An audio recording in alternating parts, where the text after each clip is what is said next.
Pracujete na úrade alebo v banke a príde k vám klient so zrakovým postihnutím? Váhate, čo urobiť? Ak prišiel sám, spýtajte sa ho, či mu môžete pomôcť. Pokiaľ súhlasí, ponúknite mu svoje predlaktie. Môže vás však chytiť aj za rameno alebo plece. Pri sprevádzaní kráčajte krok pred nevidiacim. Bude vás ľahšie nasledovať a vnímať prípadnú zmenu smeru. Nikdy ho zozadu netlačte ani neťahajte.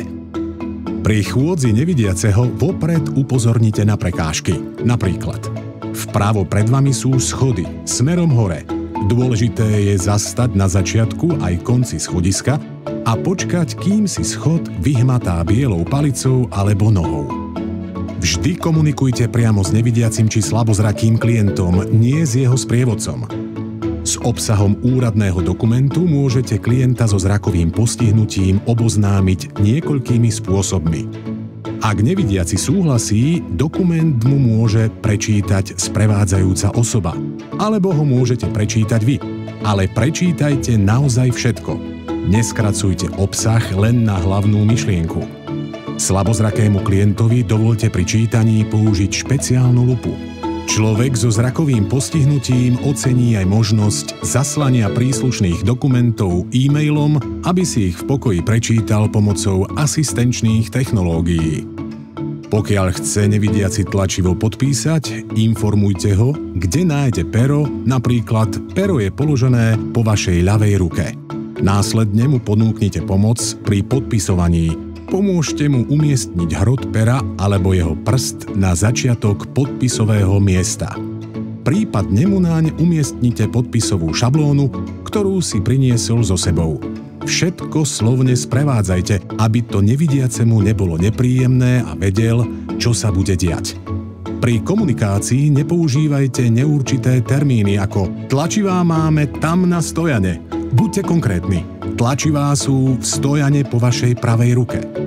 Dôležité je tiež bezbariérové prostredie. Stavebné úpravy sú náročné, no sú zmeny, ktoré môžete realizovať ihneď. Myslite na to, že rôzne políčky či obrazy umiestnené vo výške pliec alebo tváre môžu ublížiť. Rovnako aj nevhodne umiestnené kvetináče, pútače, ktorým sa nevidiaci nemá šancu vyhnúť. Skúste si prejsť priestor bez kontroly zraku a veľmi jednoducho zistíte, kde ste vytvorili zbytočnú bariéru. Slabozrakým ľuďom uľahčíte pohyb, ak označíte veľké sklenené plochy, pretože pre nich sú v podstate neviditeľné.